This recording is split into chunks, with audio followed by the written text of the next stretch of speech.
eu acendi o fósforo com uma ideia, mas quem está transformando ela em realidade, em vinho na taça, é o agricultor, é o trabalhador que está lá no campo, podando a videira, é o investidor, são os enólogos, o produtor de insumos, o produtor de garrafa, o arquiteto que está desenhando, o laboratorista. Para fazer uma região vitícola precisa de todo mundo, né? Quem está lá na frente no comércio, os donos de restaurante, bares, etc. Então, o vinho de inverno é graças a nós todos.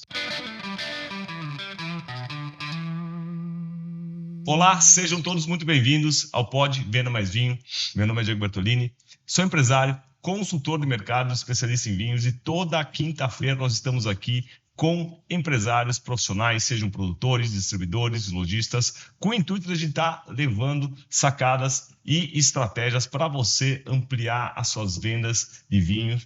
E se você estiver aqui nos assistindo pelo YouTube, não deixe de dar seu like, compartilhar esse conteúdo, porque o nosso objetivo é disseminar a cultura do vinho através de você, empreendedor desta categoria. Ou, se você estiver no Spotify, dê os seus 5 estrelas e vamos compartilhar a cultura do vinho no Brasil. E hoje, pessoal, a gente está com um tema muito, muito importante, muito relevante, que é como você se diferenciar o seu negócio através da categoria Brasil. Ou seja, a Origem Brasil ela vem crescendo muito em termos de comercialização, mas não só a comercialização, mas como imagem. E o Brasil hoje é super plural, ou seja, não é apenas o Rio Grande do Sul que produz bons vinhos, a região Sudeste, também a região Nordeste, vem desenvolvendo um trabalho belíssimo, construindo e levando uma diferenciação do vinho brasileiro. E você pode estar se diferenciando através do portfólio e também se rentabilizando com essa categoria que vem crescendo e se desenvolvendo aqui no mercado brasileiro e também ganhando premiações internacionais, que são os vinhos brasileiros. E eu tenho a honra de receber uma dupla, pai e filho, Murilo, Regina, que é sócio proprietário da Vitácia, também da Vinícola Primeira Estrada, e o Pedro, que é o filho dele, que é diretor comercial. Então, pessoal, sejam muito bem-vindos ao nosso podcast. Saúde. Saúde. Vieram direto de Minas Gerais, aqui. Direto de Minas Gerais. Aqui para São Paulo e estamos aqui nesse papo muito gostoso. Então, seja muito bem-vindo aí, pessoal. E, por favor, se apresente aí para a nossa audiência.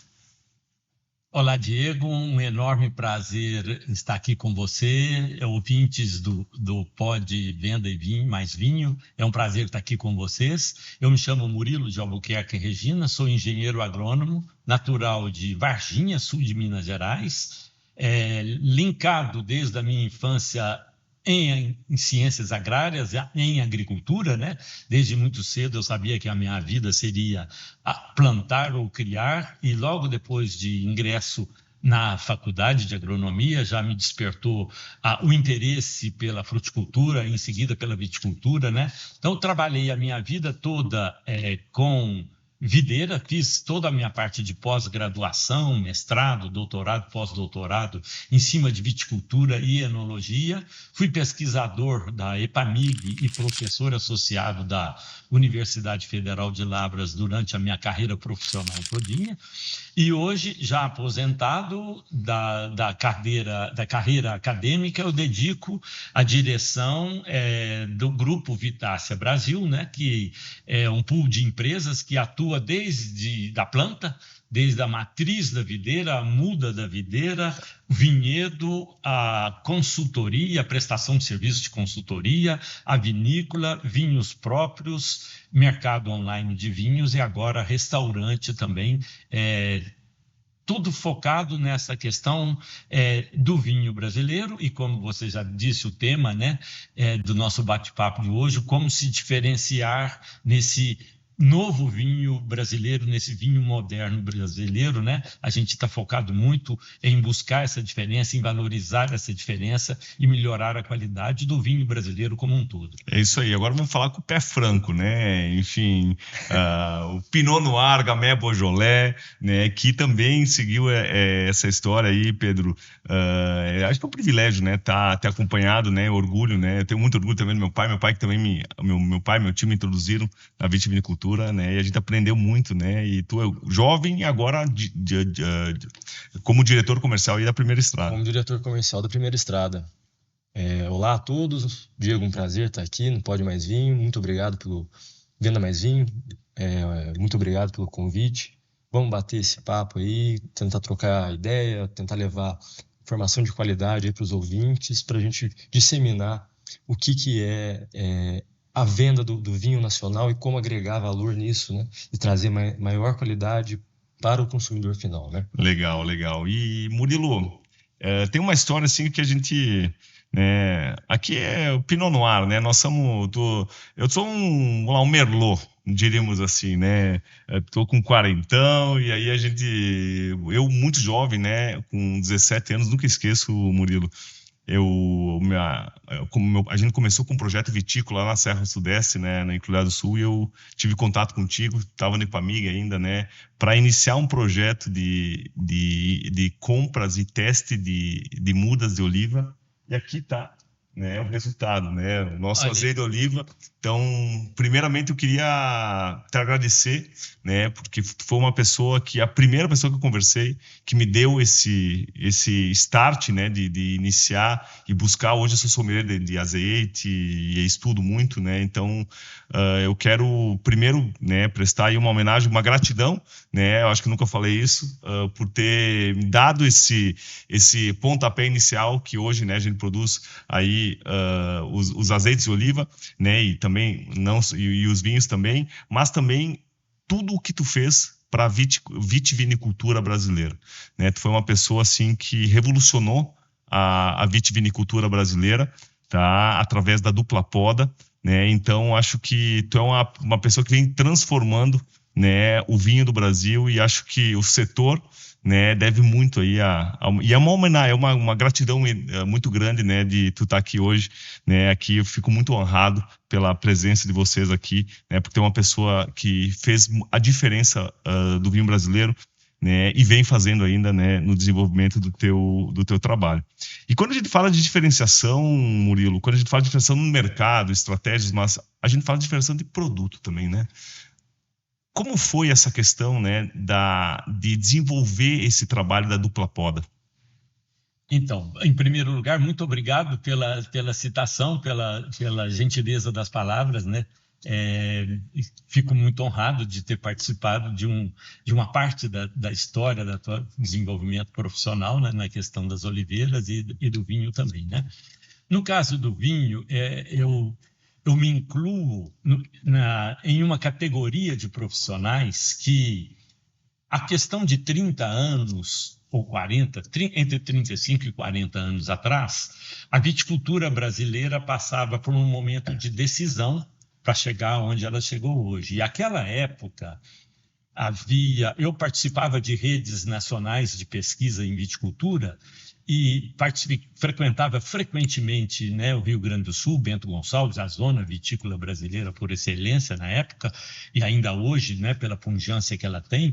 E a conta que a gente tinha a pagar naquela época, nós, engenheiros agrônomos e viticultores, ela era muito clara. Nós tínhamos um parque vinícola instalado em evolução, com vinícolas modernas se instalando, com busca para ampliar a cultura de vitis vinífera no Brasil, só que nós tínhamos um grave problema de qualidade de matéria-prima, né? Verdade. A gente lutava com as questões climáticas, com o zoneamento vitícola, e a indústria vinícola se modernizou e entregou a notinha para a gente, né?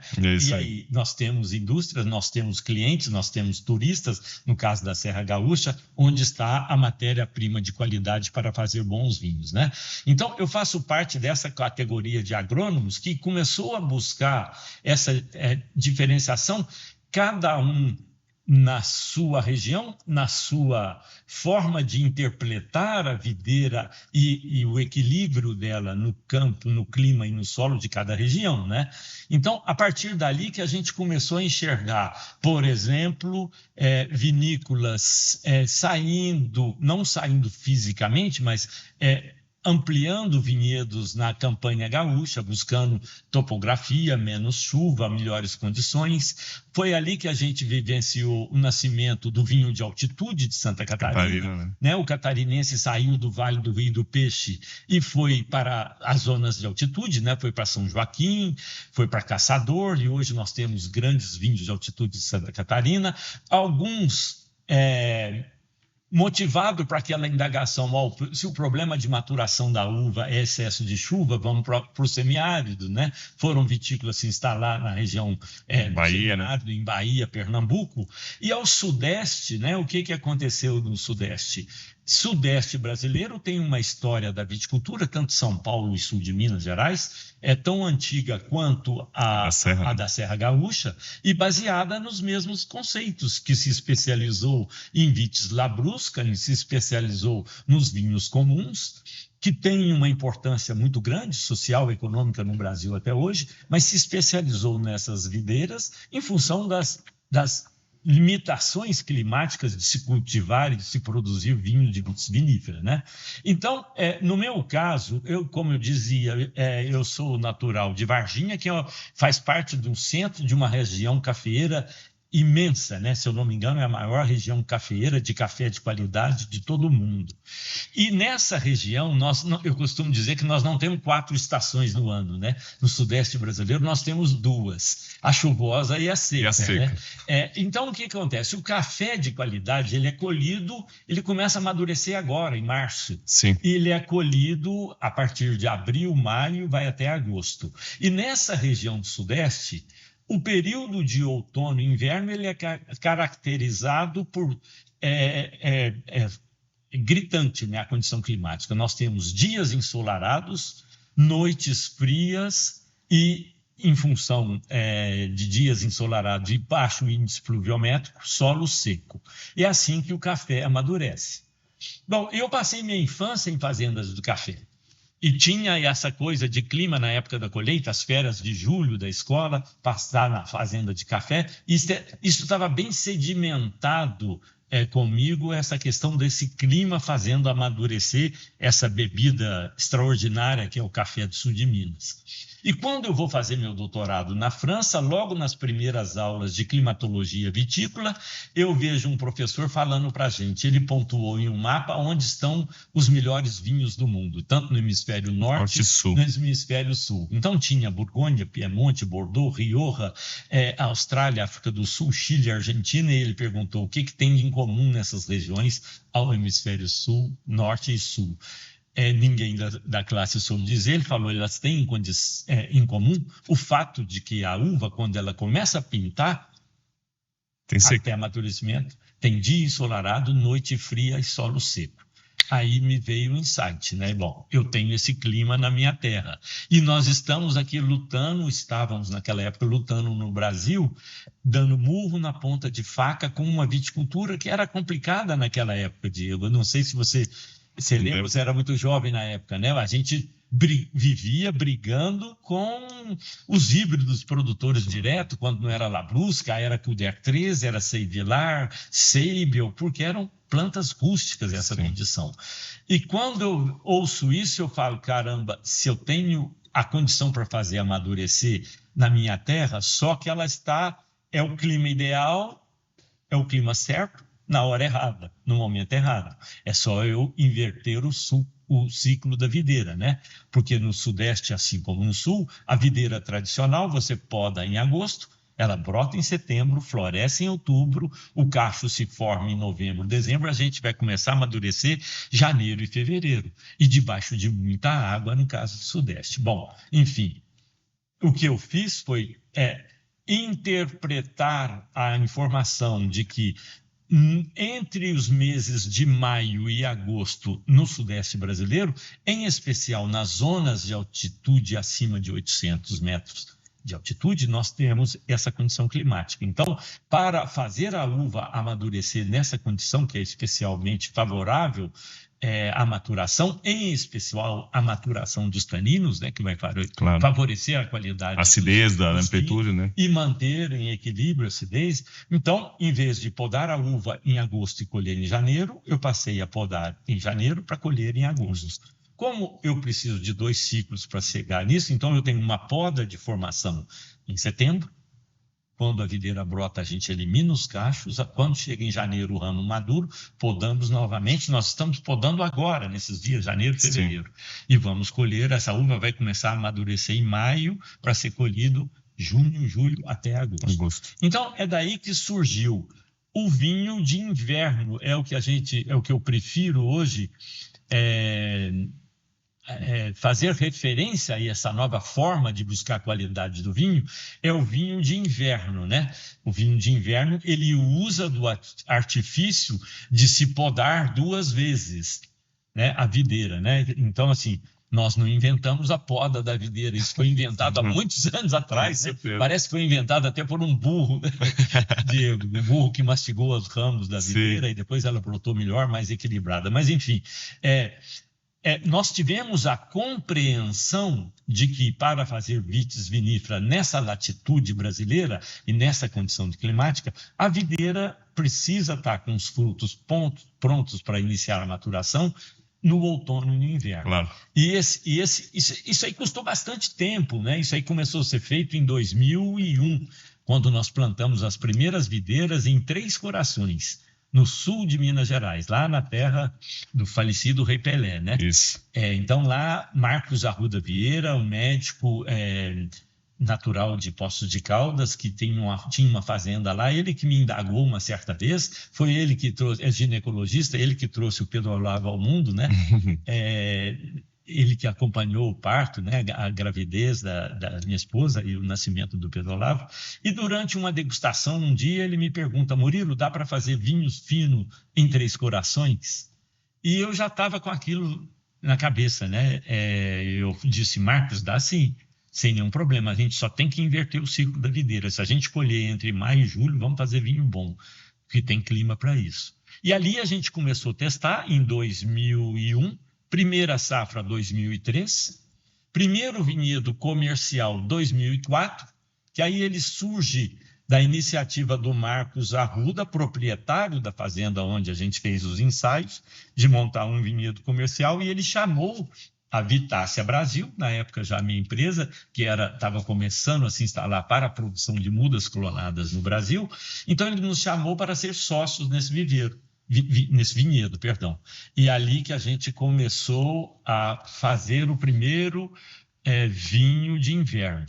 Plantio do primeiro vinhedo comercial em 2004, primeira colheita em 2007, ela veio num progressivo de qualidade e de quantidade, até que em 2010 nós lançamos a primeira safra comercial nossa. E essa safra comercial, eu lembro que nós colocamos ela no mercado em parceria, né, através de uma iniciativa sua, né, o primeiro circuito brasileiro de degustação, né, foram feitas 3 degustações, né, uma em Porto Alegre, uma aqui em São Paulo e outra no Rio de Janeiro. E aí que eu apresentei essa safra de 2010, isso foi em 2013. Porque a gente passou um ano na madeira, esse vinho, depois os processos de registro da marca, etc. Saiu o vinho Primeira Estrada, né, que ele está, Primeira Estrada por quê?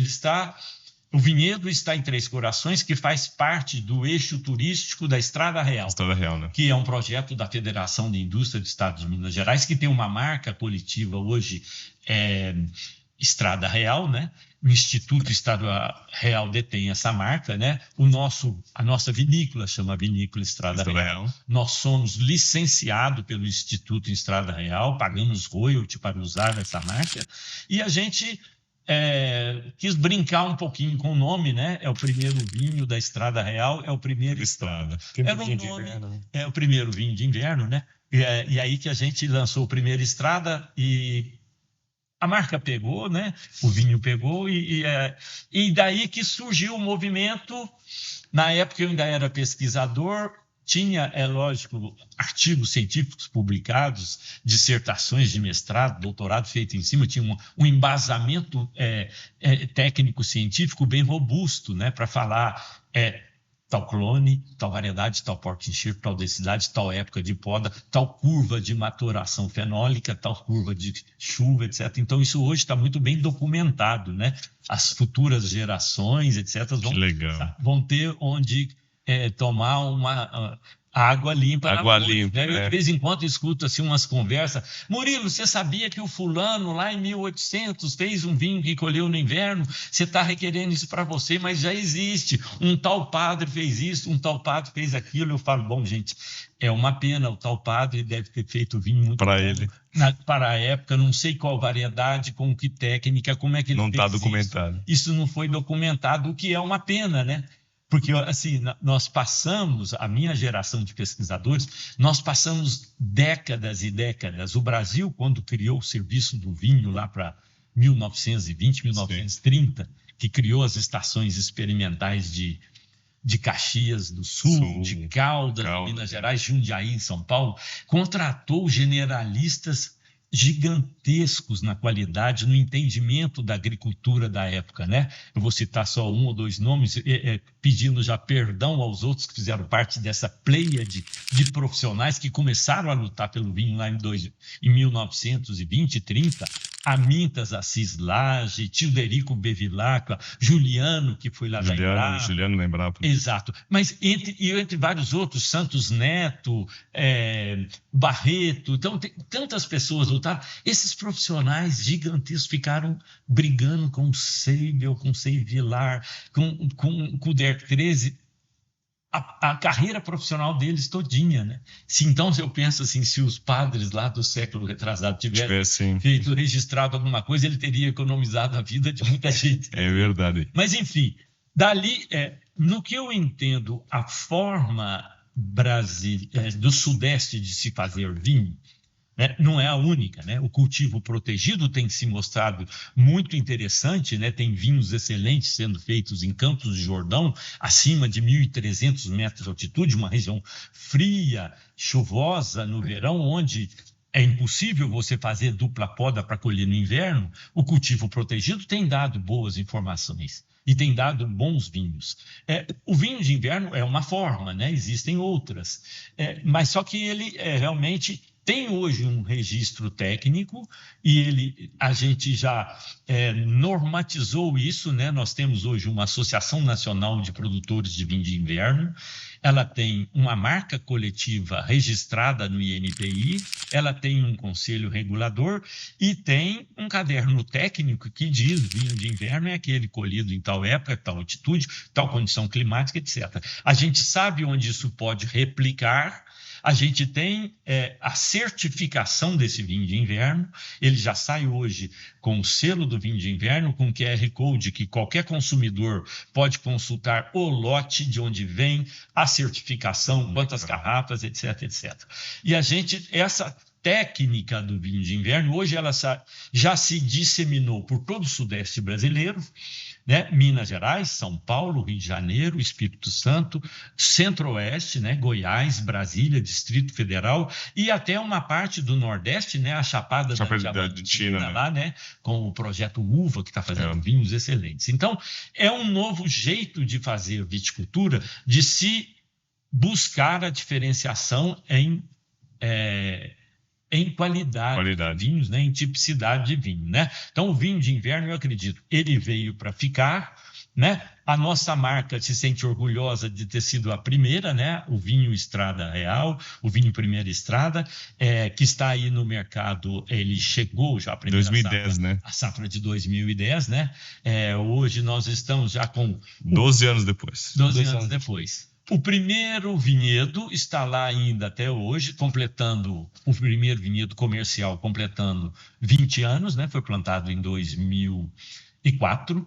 E dentro desse vinhedo, a gente, meio que por acaso, agora em 2020, muito tempo depois, a gente sentiu a diferença de qualidade de uma microparcela no porta-enxerto 110 Richter, que deu à medida que as plantas envelheceram mais, deu um equilíbrio bom de vegetação, de produção, que tem uma uva completamente diferenciada, né?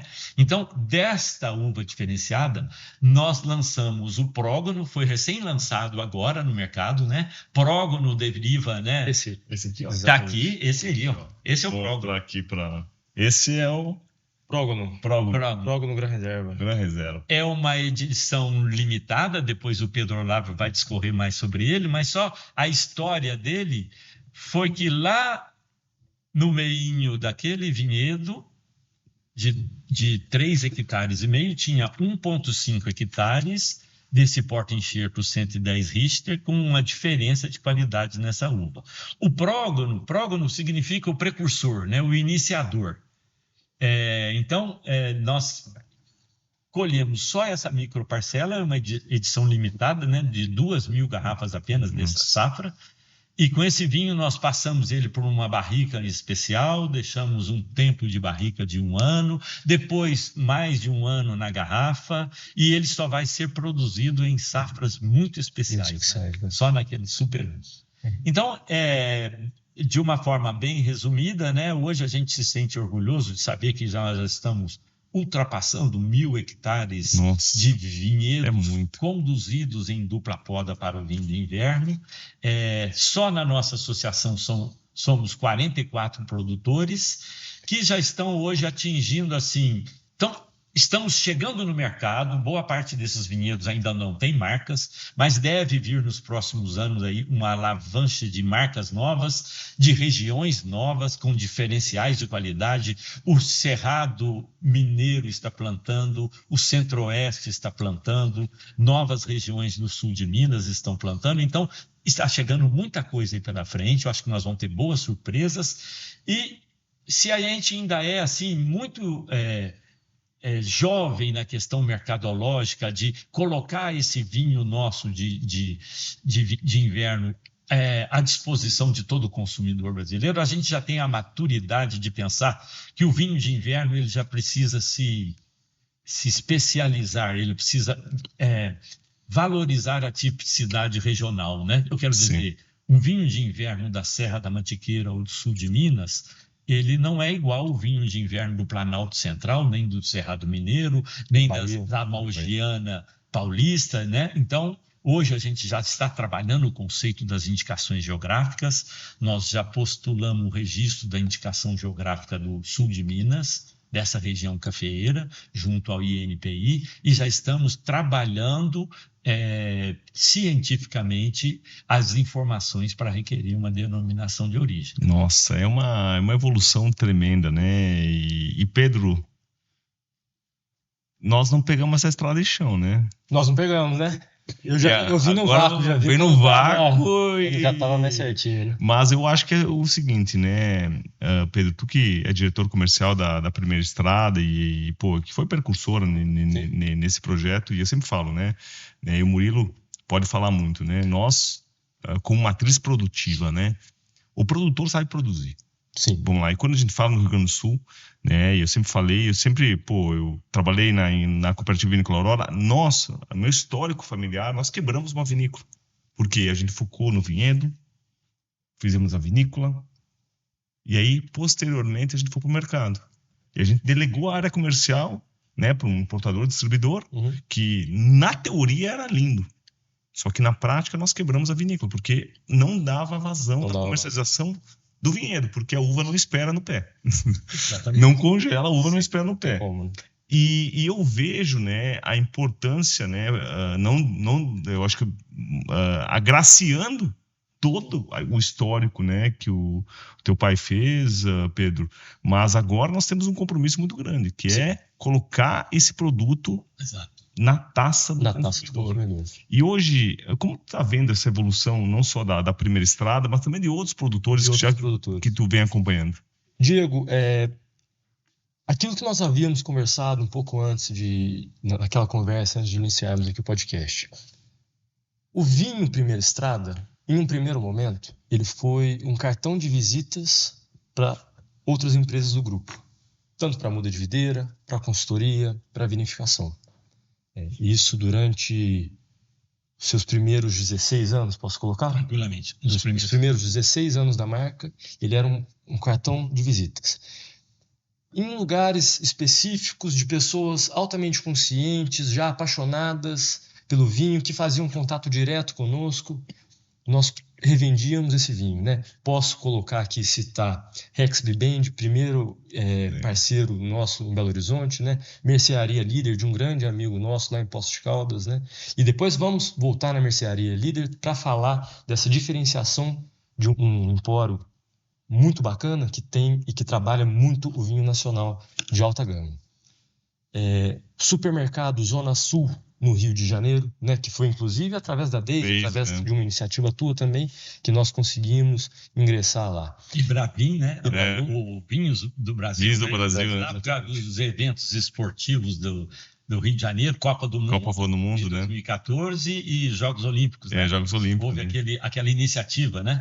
O circuito e o qualidade na taça, né? A gente qualificou 3.500 bares e restaurantes, né? É muito bacana. Aquela iniciativa que veio através de você e que nos enquadrou em alguns lugares específicos onde havia a revenda dos nossos vinhos, né? Então eram safras menores e durante esses 16 anos, até eu coloco ali 2017, 2018, que foi quando eu ingressei na Estrada Real, na Vinícola Estrada Real. Comecei primeiro atendendo ali em Poços de Caldas, restaurantes, na região de Poços de Caldas, São João da Boa Vista, ali alguma coisinha ou outra, como representante comercial, né?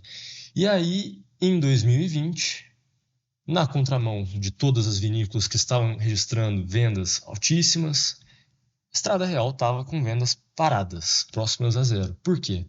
Nós só trabalhávamos com a revenda. Os restaurantes estavam fechados, os hotéis estavam fechados, os empórios, beleza, fazia uma venda aqui, outra venda ali, tinha um e-commerce que pedia alguma coisa, só que nós não tínhamos um Instagram bem desenhado, não tínhamos um e-commerce. E, inclusive, tem histórias de parceiros antigos nossos que encontraram o nosso contato através da contabilidade. Eles colocavam Vinícola Estrada Real no Google. Aparecia no banco de CNPJ, aparecia lá o contato, Camilo Contabilidade, nosso contador da Imposto de Caldas, ele ligava assim, eu quero comprar vinho. O contato é fulano aqui, e mandava o contato para ele. Então, assim, era realmente uma venda, era difícil nos acessar. Vocês eram comprados, né? Estávamos sendo comprados, justamente. E aí, em 2020, meu pai vira e falou assim, Pedro, tem um estoque enorme de vinho, a gente precisa vender isso, tá todo mundo vendendo bastante vinho. Quantas garrafas, Pedro, mais ou menos? Naquela época, cara, foi a primeira vez que nós lançamos o rótulo Gran Reserva, né? Exato. Tinha umas 12 mil garrafas do Syrah, umas 4 mil garrafas do Syrah Gran Reserva. Um branco em torno de 4 mil garrafas. Então, tinha 20 mil. Um estoque de 20 mil garrafas, assim. O meu pai 100% dedicado à Vitasse, né, que é a empresa-mãe, né, dedicado a fomentar novos produtores ali no sul de Minas, e esse vinho parado. Eu, na faculdade, já trabalhava o vinho ali na região de Poços de Caldas para ter um dinheirinho a mais para poder sair no final de semana. Meu pai falou assim, cara, assume isso aí, a faculdade está parada, você tá em casa, pega a Estrada Real e me dá uma força. Eu falei, beleza. Tinha quantos anos, desculpa, Pedro? 2020, 22 anos. 22 anos. 22 anos. Eu falei, beleza, pai, vamos embora, vamos fazer. Comecei, chamei um grande amigo meu, hoje trabalho responsável pelo marketing inteiro das empresas do grupo, o Carlos, né? Para fazer o marketing, me ajudar a fazer um site, vamos fazer um Instagram mais bacana, vamos fazer isso, vamos fazer aquilo, vamos fazer aquilo. Cara, em pouquíssimos meses a gente conseguiu multiplicar, assim, um foguete, começou a vender bastante vinho, começamos a surfar aquela onda da pandemia, onde as vendas dos vinhos, principalmente os nacionais, estavam decolando, né? E, inclusive, esse período da pandemia foi um catalisador, eu acredito, para que o consumidor brasileiro conhecesse mais a fundo o vinho brasileiro. Conheceu, tomou, gostou, experimentou, talvez com as dificuldades para sair, para ir viajar. Putz, quero fazer uma viagem. Passou uma semana ali na Serra Gaúcha, conheceu, viu a hospitalidade do povo gaúcho, a qualidade dos vinhos, né? Quis passar alguns dias ali em Minas Gerais também, ali em São Gonçalo do Sapucaí, Três Corações, Maria Maria em Três Pontos. O Enoturismo na Casa Geraldo também, que Enoturismo na Casa Geraldo, grandes parceiros nossos, Stella Valentino, Procópio é uma enciclopédia, né? Para falar sobre toda a história da viticultura brasileira.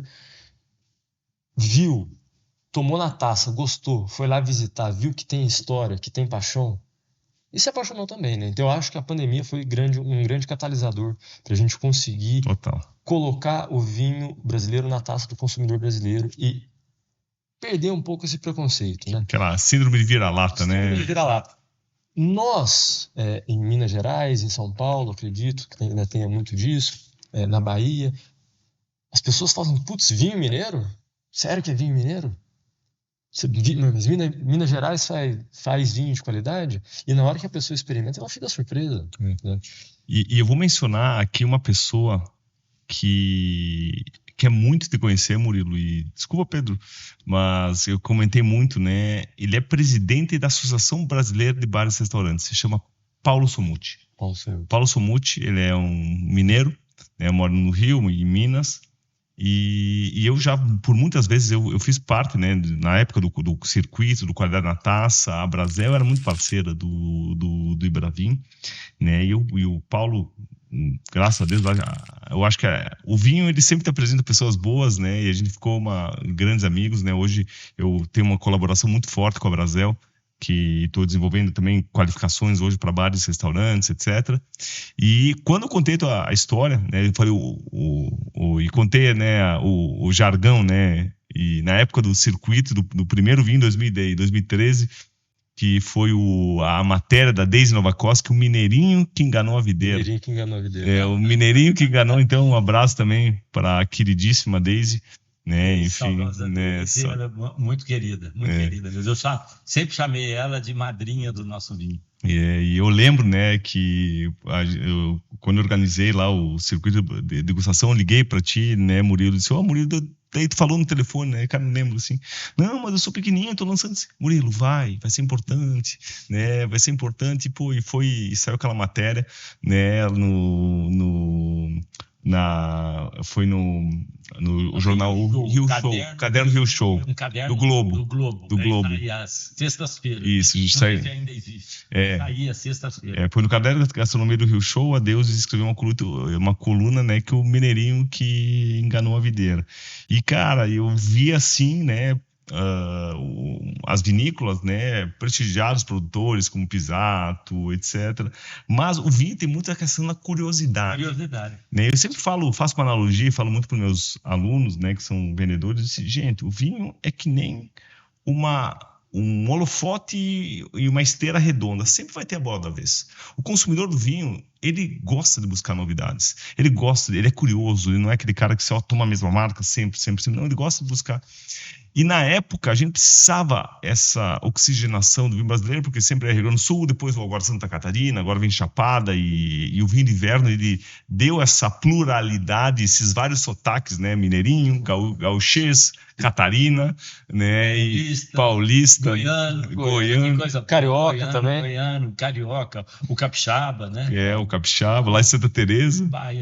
Bahia, né? Chapada, né, com o Projeto Uva e entre outros produtores, né? E eu vejo que isso, né, conectou muito, né, o brasileiro e deu essa oxigenação do vinho brasileiro. E também o que eu vejo que é importante é também novos empreendedores, né? Novos empreendedores difundindo. Nem o pessoal acho que da Guaspari sabe, né? A Guaspari é um ícone, eu acho que como marca. Na época do que eu trabalhava no Ibravinho, eu era diretor do Wines of Brazil. E todo outubro, todo outubro tem a edição da revista Decanter, né, que é uma grande publicação de vinhos do mundo que é focada em América Latina. E o Dirceu Viana Júnior, que é o único Master of Wine que é brasileiro, mas mora muito tempo em Londres, enfim, ele foi encomendado para falar de vinho do Brasil. E aí eu, como já tinha um relacionamento com ele, sou amigo pessoal dele, já dormi na casa dele, enfim, e a gente tinha... Ele me ligou, disse, Diego, olha, já falamos sobre espumante, né, que o Brasil tem essa referência espumante, já falamos sobre o Merlot e, né, até na época foi o Merlot DNA da Pisato, destaque na Decanter, e ele falou, o que nós vamos falar agora? Eu disse, olha, tá iniciando, eu contei a tua história, tá iniciando um movimento aqui no Brasil, tá, e tem uma vinícola que tá com um projeto muito de vanguarda, que é a Guaspari, e ele quero conhecer. E aí eu conectei a Luísa, trabalha lá no marketing, conectei ele com a Luísa mandou as amostras para Londres, ele degustou o vinho e foi capa da Decanter. Caramba. Foi capa da revista Decanter, né? Saiu o Guaspari, né? O Syrah falando do Plapó, e etc. E se destacando até com muitos vinhos argentinos, chilenos, né? E aí começa uma disseminação que aí foi consequência, posteriormente, a Guaspari deu aquele boom em São Paulo. Sim. Aquele boom em São Paulo. E aí o pessoal lá do Sul, não, mas cara, a gente é bom. É bom porque quanto mais disseminar, construir, a gente tiver novos empresários como Santa Catarina, Terra, né, são empresários de outros segmentos, enfim, investindo, é mais importante a gente oxigene e transforma a imagem do vinho brasileiro, né, Pedro? Então tem essa questão comercial que é muito importante de a gente levar esse diferencial, né, para o consumidor. Sim, sim. Eu vejo em Poços de Caldas, eu havia comentado antes da mercearia Líder. A Líder hoje, ela é um ícone em Poços de Caldas, é referência se você quer comprar boas bebidas, se você quer comprar produtos gourmet de alta qualidade, você chega na Líder. O Jair tem uma seção imensa Brasil, seja Minas Gerais, seja São Paulo, seja Santa Catarina, seja os nossos vinhos, ele é um grande amigo, né, e que abraça os vinhos de inverno de uma maneira geral. Ele tem a vasta maioria desses vinhos lá, e tem também em restaurantes de Poços de Caldas, o restaurante Armazém da Vila, o Scavo Wine Bar, o Bruno. Bruno, ele é sommelier, apaixonado por vinho. Cara, 70% da carta dele são vinhos nacionais.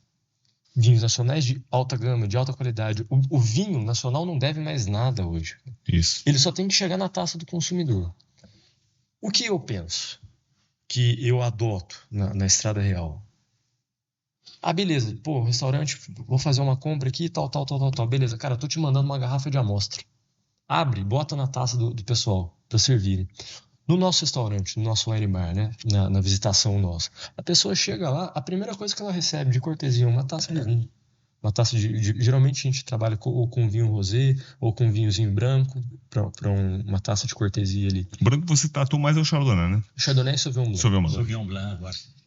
A pessoa, na hora que ela toma, cara, às vezes ela tá indo lá, não gosta tanto de vinho, tá indo porque tá acompanhando alguns amigos, tá acompanhando a namorada, a esposa queria conhecer, ficou um lugar muito bonito, né? Ou tá indo mais pelo passeio, mas não tanto pelo vinho. Na hora que a pessoa toma o vinho, cara, ela fica surpresa. Ela fala, cara, eu não acredito.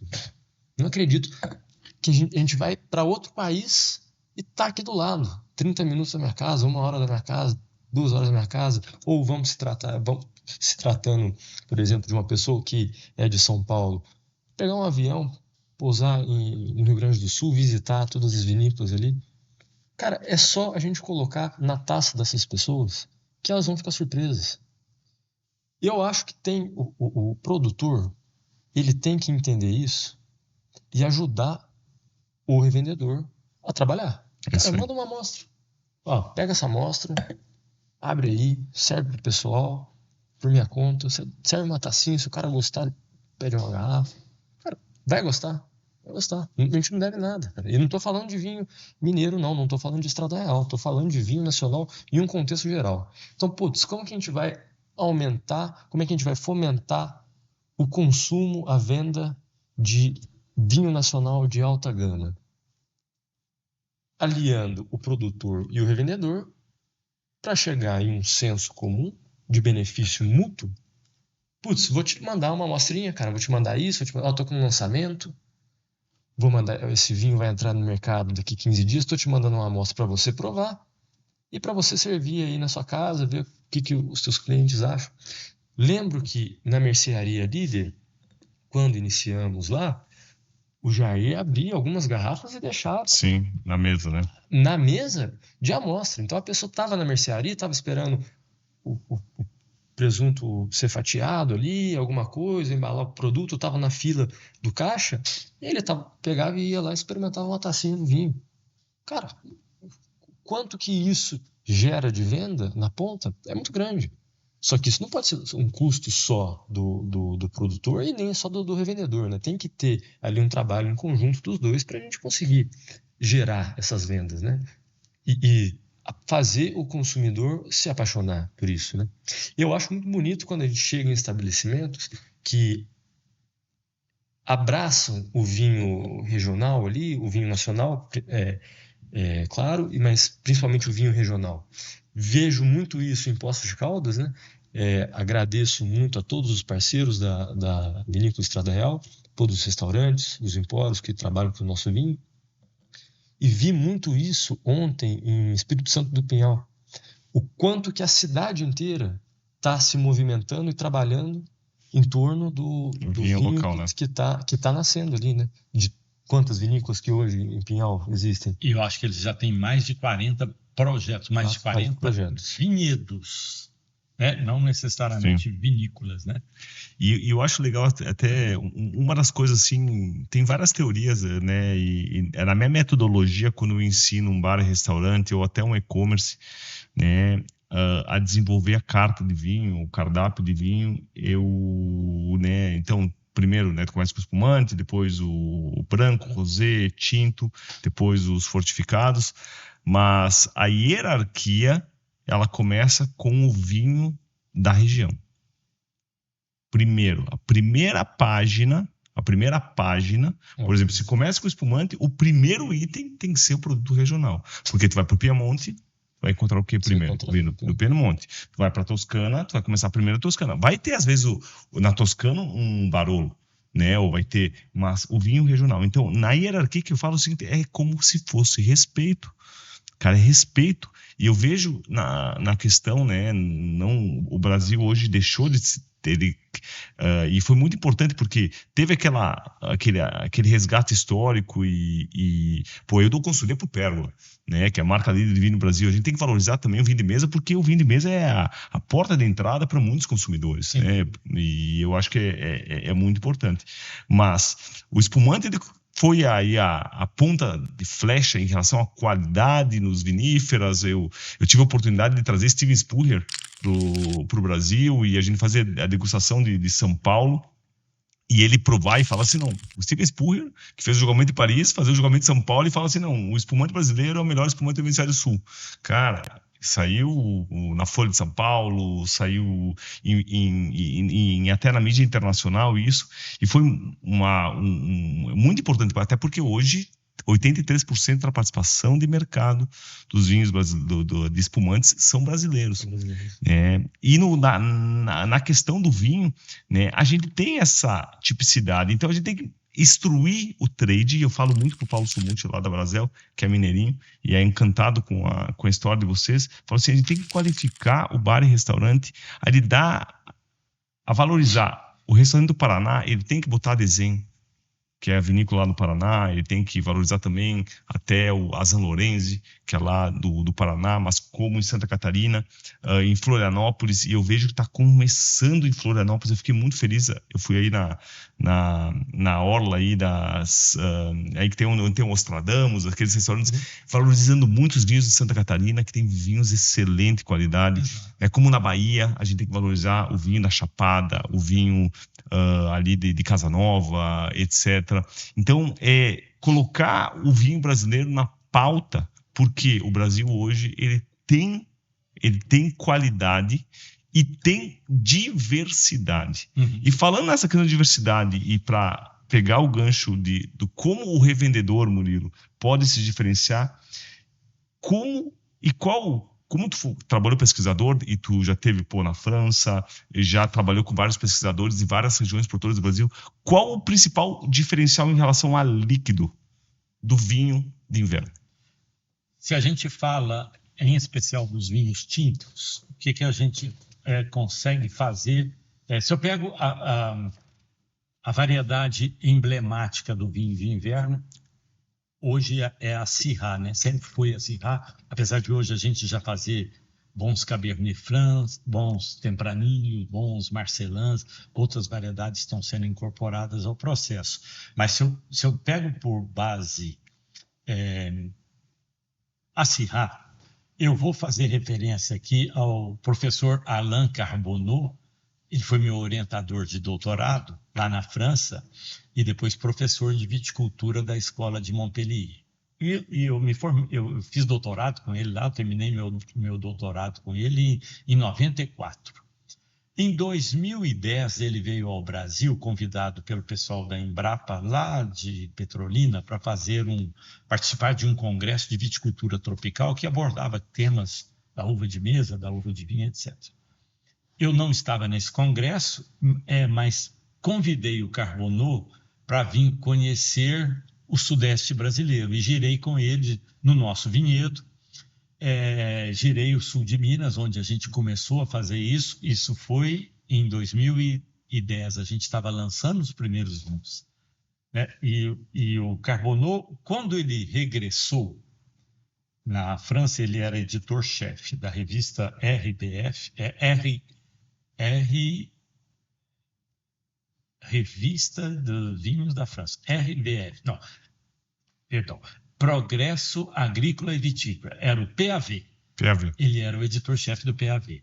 E ele publicou uma crônica sobre esse giro deles, sobre os congressos, etc., falando um pouco sobre os vinhos nacionais que ele provou lá, e ele abre um parágrafo à parte, a visita dele de Minas Gerais, e fala assim que no sul de Minas Gerais, na região cafeeira, nas zonas de altitude, a Syrah, por exemplo, ela está se manifestando, as noites frias trazem para ela um frescor diferenciado pela maturação dos taninos em equilíbrio com a boa acidez. E ele encerra dizendo assim, eu lembro as frases dele: o mundo vitícola em breve vai conhecer a extrema qualidade dos vinhos de inverno do sul de Minas Gerais. Paradoxo de frescor em um mundo tropical. Sim. Isso está publicado, né? Então, mas é isso, né? Quer dizer, os Syrahs feitos aqui, eles são Syrahs que se aproximam muito daqueles Syrahs mais equilibrados do Rhône Norte, né? Sim. Roti, Hermitage, São José. Então, eles têm... Sou apaixonado pelo Rhône. Os vinhos do sul de Minas Gerais, de São Paulo, que a gente está fazendo na dupla poda, não é aquele Syrah pancada de álcool, né? Porque a gente tem noites frescas, né? Então, em noite fresca, você reduz o metabolismo respiratório, você reduz o metabolismo dos ácidos, você mantém uma acidez boa em equilíbrio com a quantidade de álcool e a maciez dos polifenóis. E é diferente do Syrah, por exemplo, do Macquarie Valley, Hunter Valley da Austrália ou também da África do Sul. Que são pesados. São pesados. Mas assim, o consumidor moderno não quer muito mais esse tipo de vinho, né? E é um perfil mais velho mundo do que novo mundo. Exatamente. Então, assim, o que destaca, assim, eu acho que a maior parte das pessoas que me conhecem vão rir de mim, já virou mesmo coisa de meme. Essa história de dia ensolarado, noite fria e solo seco. Eu acho que essa vai estar na minha lápide. Não, vai ser o nome do livro dele. Eu estou atrás de um ghostwriter para escrever o livro dele, e esse vai ser o título. O título ele já resolveu, o livro ele não decidiu se vai fazer. Bom, tem que fazer, hein? Mas assim, maciez de tanino com bom teor alcoólico e uma acidez em equilíbrio é o que diferencia esses vinhos. Eu tive conversando com O Paulo Laureano, né, o enólogo português, ele vai estar assessorando um vinhedo lá no Nordeste.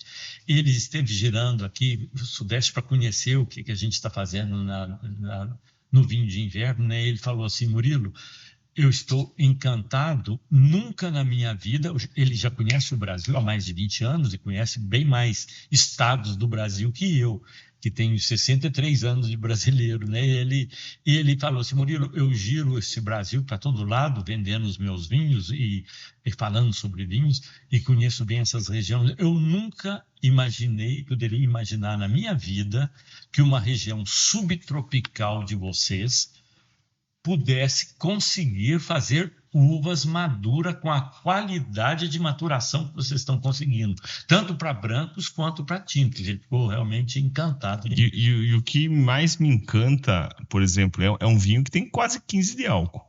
Sim. Porém, tu não sente. Não. Né? Então, ele é muito cadenciado. O tanino dele é um tanino aveludado, né? Mesmo, e é uma safra nova, é uma safra de 2022. Exato. Né? E é uma safra bem recente.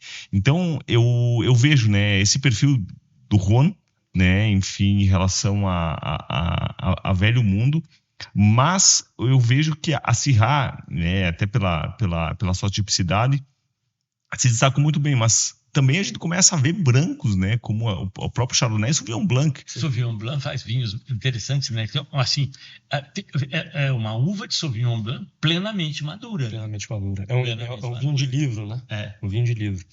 Tudo aquilo que você encontra quando você vai pesquisar as características de uma Sauvignon Blanc, você coloca no nariz um Sauvignon Blanc nosso ou de outros vinícolas parceiras aí também lá de Minas Gerais. E tá tudo aquilo ali, cara, escancarado na sua frente. É impressionante. É muita tipicidade, né? Exato. E eu acho que é um ponto pra gente reforçar aí para os revendedores de vinho, porque além da qualidade, diríamos assim, quando a gente fala da construção de marca e posicionamento, ela é a pedra fundamental, né? É a laje, né? Mas a história que tem por trás. E eu sempre falo que o principal argumento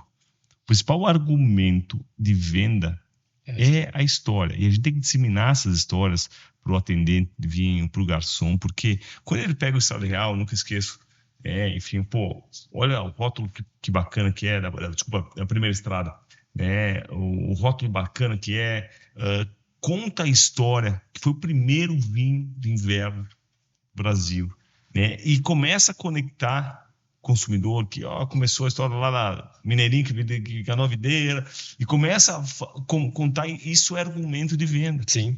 Tá? É um super argumento de venda que o Primeira Estrada ele foi, digamos assim, o pioneiro que abriu esses 1.000 hectares de vinhedos aqui na região sudeste e esse fica subtropical no Brasil inteiro, né?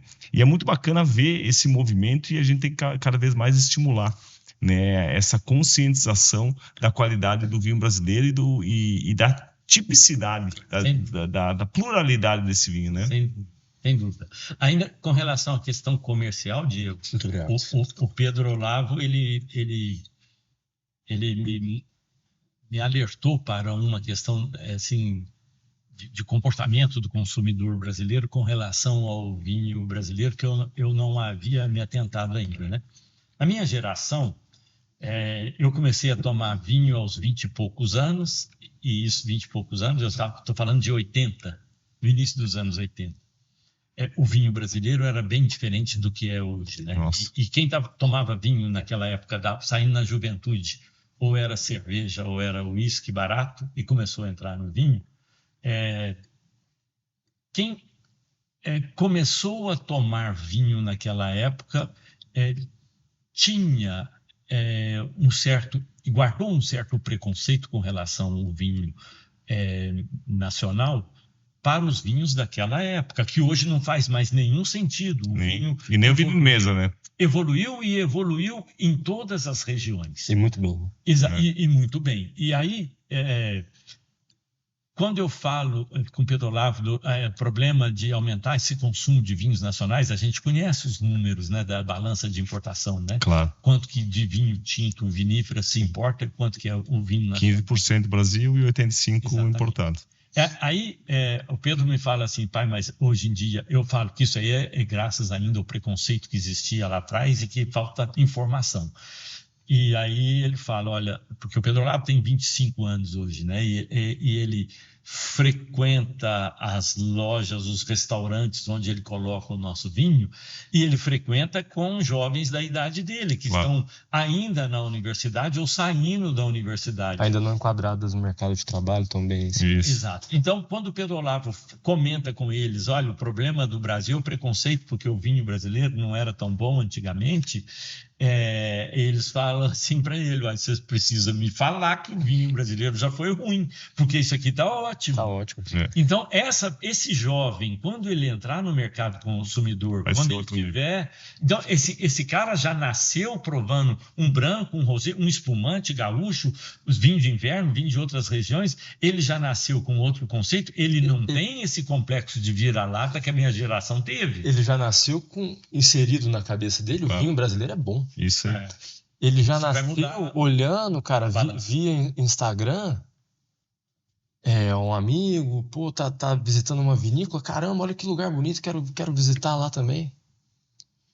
O turismo vai ajudar muito. O que eu sinto muito, cara, o que eu sinto, o que eu vejo muito, o que os meus amigos falam é o seguinte: é muito difícil ser amigo do Pedro, porque a gente vai na casa dele, a gente toma vinho bom, depois quando a gente sai de lá, a gente tem que gastar muito dinheiro para bater no mesmo nível.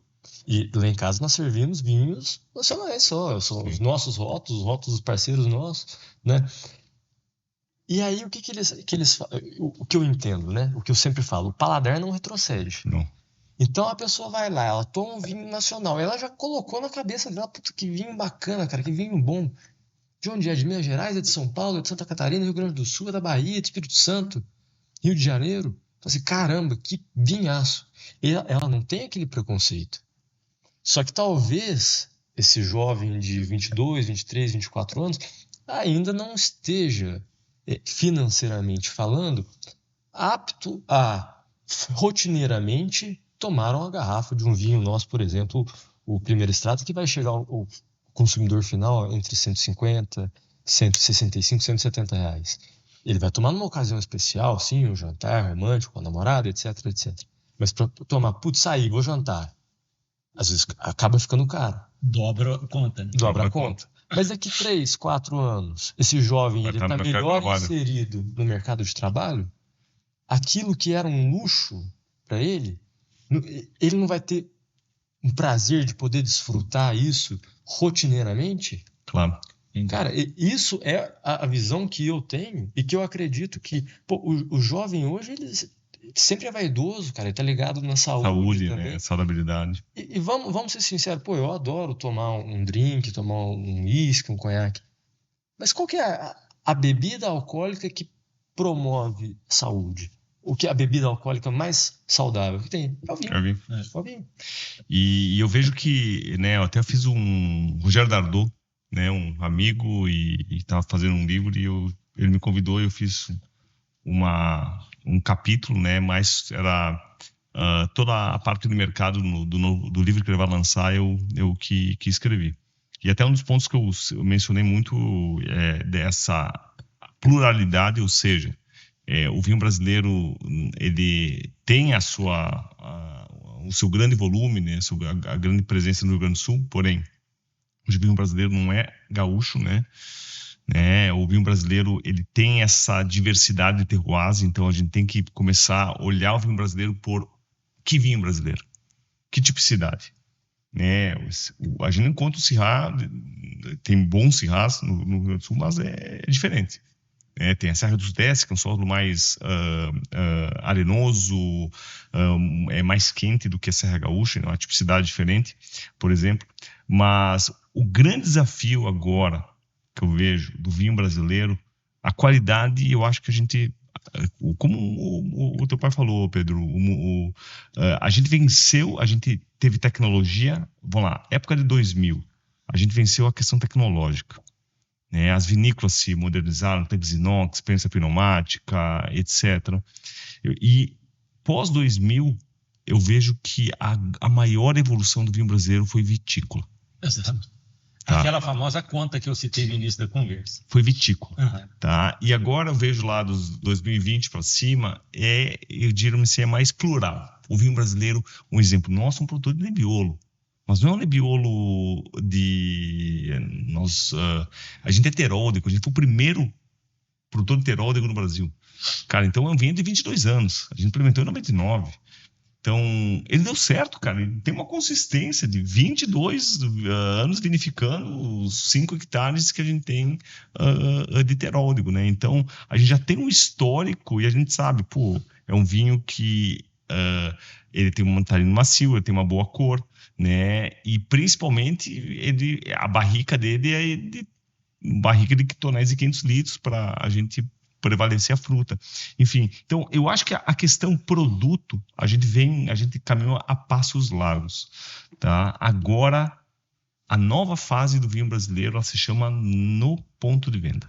Mercado. Porque não adianta o consumidor ter a percepção de qualitativa se ele não encontrar no restaurante, Sim. se ele não encontrar no supermercado, se ele não encontrar na loja especializada. E eu vejo que isso, às vezes, não é só por conta, porque não coloca vinho brasileiro, mas eu estou te entregando um serviço comercial adequado. Sim. Cara, porque hoje a gente está na época aqui em São Paulo, cara, o Mercado Livre te entrega, tu pede no dia, no mesmo dia tá. No mesmo dia tá lá, né? Exato. E e esse bar e restaurantes, e ele tá eu sempre falo, né? Ele tá no modelo Mercado Livre, né? Ou iFood, né? Pediu, cara. Chegou. E chegou. E eu vejo que agora a gente tá no modelo que a gente vai. A próxima batalha que a gente tem que vencer é na distribuição. Distribuição e logística. Isso aí. E eu diria, informação também. Também. Que vai junto. Isso. Né?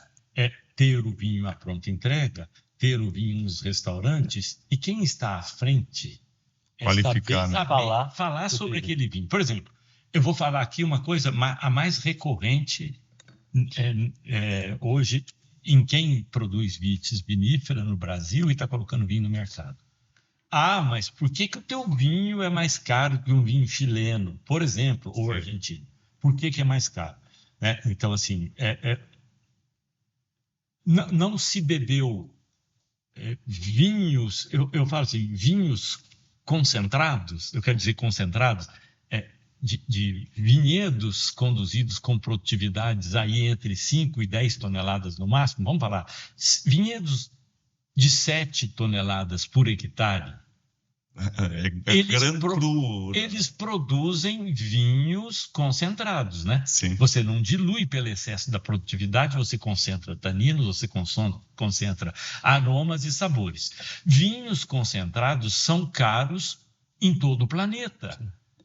Né? E se você pega um vinho chileno, por exemplo, ou argentino, nada contra o vinho chileno nem argentino. 20 toneladas que tá. 20 toneladas. Se você pega aquele vinho que vai custar, que seja 40, 50 reais hoje, no preço de varejo, você não pode comparar esse vinho com um vinho como esse, né, que é o nosso vinho de entrada, esse que a gente está aqui. E quantas garrafas passa na barriga? 14 mil, 17 mil. 15 mil. Depende da safra. Sim. Mas esse vinho, ele não passa na madeira, mas ele tem uma carga de polifenóis maduros, equilibrada com acidez e álcool.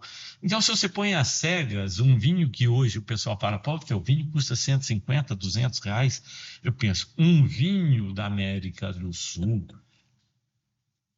para ter esse mesmo nível de qualidade, ele está chegando a 350, 400 reais. Então, não é o nosso vinho brasileiro que é caro.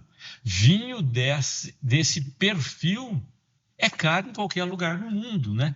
Então, hoje, até quando nós temos sócios franceses, viticultores na França, e eles sempre, quando vêm aqui, eles falam, Murilo, nós precisamos abaixar o preço do nosso vinho via excesso, aumentar a quantidade de produção, para ter um vinho mais leve e mais barato, porque isso aqui não é vinho de entrada em lugar nenhum no mundo. Nós estamos com vinho com carga de concentração. Um exemplo, eu já visitei muitos vinhedos, vão lá, tem a questão do Rhône, Hermitage, mas a gente vai para o Languedoc, por exemplo, que tem muito Syrah. A produção do Languedoc é vastíssima, né? Exato. Enfim, é produção. E belíssimos vinhos, porém, dentro do seu perfil, como o Vale Central no Chile, entre outras regiões. Então, eu vejo, mas eu acho que, Murilo, é um ponto bem importante e curioso, porque é melhor tu crescer o que está acontecendo agora de cima para baixo do que de baixo para cima. Agora a gente tá com aquela percepção, o vinho brasileiro bom, mas é caro, tá? Mas a pior é que o vinho brasileiro não é ruim. É, tipo, um exemplo lá atrás. Em 2000, a gente era patinho feio. Hoje não. A gente tem que falar assim, peraí, como a gente leva esse discurso pro trade? Exato. Né? E para comparar cebola com cebola, laranja com laranja... Como é que a gente leva na ponta pro consumidor final? Fala assim, pô, beleza, esse vinho custa R$150, só que ele vale R$150. Exato. Você não vai comparar esse vinho... Você não vai comparar um vinho brasileiro de R$150 com um vinho chileno ou argentino também, assim como meu pai disse, nada contra, de R$150. Porque o vinho que chega aqui a R$150, ele não saiu do Chile nesse preço, né? Você tem em cascata diversos outros valores que são atribuídos ali. Principalmente em Minas, né? Em Minas Gerais é complicado. Começa com S e termina com T. Mas, resumindo, eu acho que o ponto é esse. É o trabalho de formiga, né, Diego, que a gente vai ter, né? Que a gente já tem distribuir e informar. Serviço e educar. Serviço e educar. Serviço é distribuição, chegar, entregar, e essa distribuição ela tem um custo, porque entregar fracionado tem um custo. Entregar fracionado, o Brasil é um país continental, né? Com a logística 90% através de rodovia, né? Não tem ferrovia, que é uma... O aéreo é alto. O aéreo é caro pra caramba. O país é muito grande. Então, são todos outros empecilhos, né, que a gente tem que enfrentar. Total. E que a gente tem que a passo de formiguinha, como meu pai disse, e encontrando formas de entregar ao consumidor final o nosso vinho. E é bacana porque, assim, desde a época do Ibravin, né, a gente tá nessa luta, Murilo e Pedro, há muito tempo, né? Esse foi meu propósito, né? Eu acho que, eu sempre falo, né, que o consumidor do vinho brasileiro, o concorrente do vinho brasileiro, ele não tá nem do outro lado da cordilheira e nem do outro lado do continente. O concorrente do vinho brasileiro é o suco de cevada. Né? Se a gente tirar 2 litros per capita da cerveja, gente, acabou. Nem o Chile consegue atender o Brasil. A gente tem um consumo de quase 70 litros per capita de cerveja. O nosso consumo de vinho é 2,68. Tá? Então, eu sempre falo, né? A gente tem que criar cultura. Né? O Brasil ele disputa dentro do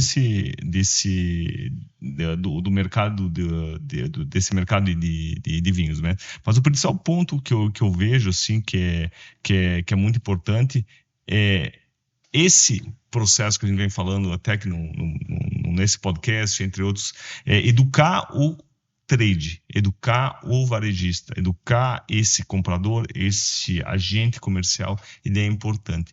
E eu sempre falo, né, que esse é o papel, e hoje a gente tem o digital, né, que facilita muito a gente aproximar. Hoje a gente tem conteúdo, o YouTube, por exemplo, que as pessoas estão nos ouvindo aqui, tem muito conteúdo.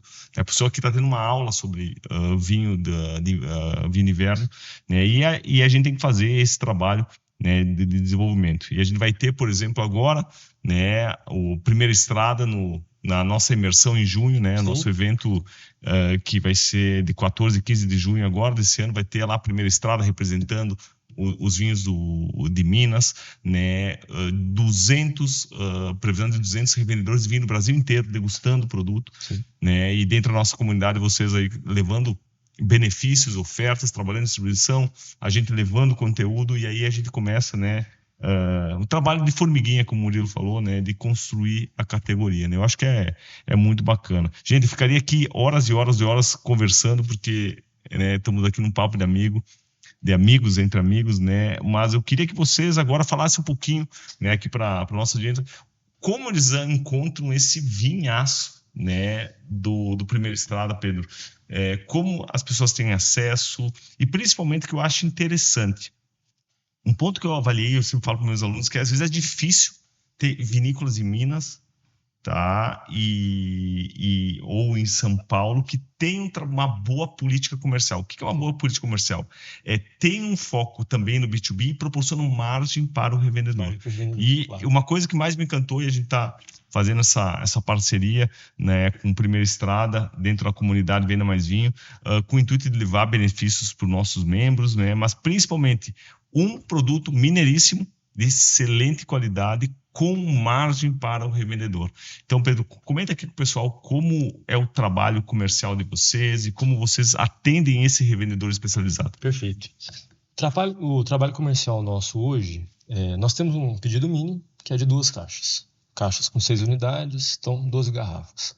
Hoje nós temos 3 Syrahs, de diferentes formas de trabalho dele, né? Esse primeiro entrada sem barrica, depois tem um Gran Reserva, que seria o mediano entre esses 2. Depois o Prógono, que é o nosso top, né? A joia dos olhos. Temos um Syrah Rosé, temos o Sauvignon Blanc, temos 3 espumantes, né? De Chardonnay também. É tradicional ou Charmat também? É tradicional. Tradicional. Um espumante Extra Brut, um Nature com 24 meses de autólise e um Nature com 38 meses de autólise. Até, se sobrar tempo, depois a gente conta um pouquinho da história do nome desse vinho. E essas 2 caixas, elas podem ser mescladas. Sim. Então, entre todos esses rótulos aí que eu mencionei anteriormente. A partir de 4 caixas, o frete é gratuito. Brasil inteiro. Isso para B2B, né? Isso para B2B. Nós trabalhamos com a margem muito interessante para o revendedor, né? Então, nós deixamos aí entre 50% e 65% de margem para o revendedor conseguir trabalhar. Comparado ao teu site. Comparado ao preço do meu site, comparado ao preço que chega ao nosso vinho, ao consumidor final. Se você está em dúvida se você quer botar na tua carta, se quer botar o vinho no teu restaurante, no teu e-commerce, entra no nosso e-commerce, viniculaestradareal.com.br/shop, escolhe os vinhos, frete grátis Brasil inteiro também, né? Com os parceiros da Jadlog aí também, entrega no Brasil inteiro, entrega rápido. Conheça nossos vinhos e vai ser um prazer trabalhar junto com vocês, junto com toda a comunidade Venda Mais Vinho, né?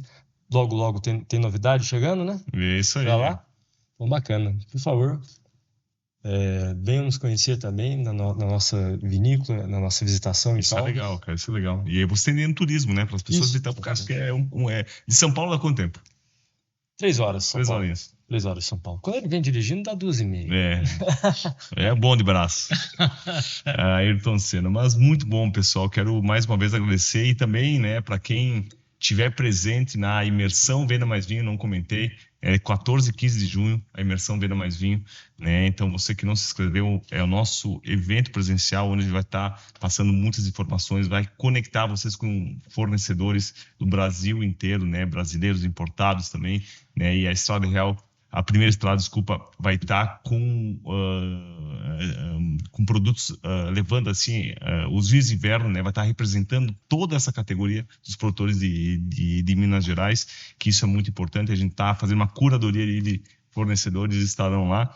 E então, né, embaixo aqui vai estar o link para vocês se inscreverem e participarem, né, desse evento. Então, pessoal, quero mais uma vez agradecer a participação aqui, Murilo. Foi um grande honra estar recebendo vocês aqui. Obrigado pelo presente, né? Depois eu vou te presentear com vinho de produção nosso, um Nebbiolo 2021, né? Da Manus, né? Da nossa vinícola.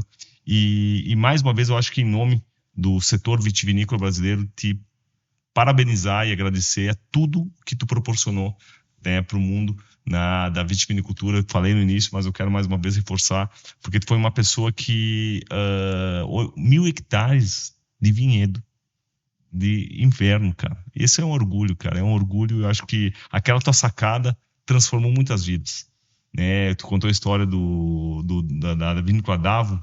Sim. Né, como que é o proprietário, que é o Afonso. O Afonso. Né? Ele se conectou com a propriedade da família dele. Cara, isso é transformar a vida das pessoas, porque o vinho ele é metafísico também. A gente tem novos empreendedores investindo. Eu acho que foi muito importante. Então, pessoal, quero mais uma vez agradecer. Um brinde. Um brinde. Obrigado. Eu agradeço também o convite que nos foi feito. Um prazer te reencontrar, prazer estar aqui, conversar sobre vinho. E quero só encerrar dizendo que aceito os elogios, mas eu reparto ele com toda a categoria de profissional envolvido na criação de uma nova região vitícola, né? Costumo dizer, eu acendi o fósforo. Com uma ideia, mas quem está transformando ela em realidade, em vinho na taça, é o agricultor, é o trabalhador que está lá no campo, podando a videira, é o investidor, são os enólogos, o produtor de insumos, o produtor de garrafa, o arquiteto que está desenhando, o laboratorista. Para fazer uma região vitícola precisa de todo mundo, né? Precisa de todo mundo. Está lá na frente no comércio, os donos de restaurante, bares, etc. Então, o vinho de inverno é graças a nós todos. Com certeza. Saúde a todos nós do vinho de Amém. inverno. Saúde, pessoal. Então, pessoal, mais uma vez, muito obrigado, né? Não deixe de dar seu like, compartilhar esse conteúdo e vamos botar o vinho brasileiro e o vinho de inverno na taça de muitos consumidores. Até o nosso próximo episódio. Forte abraço.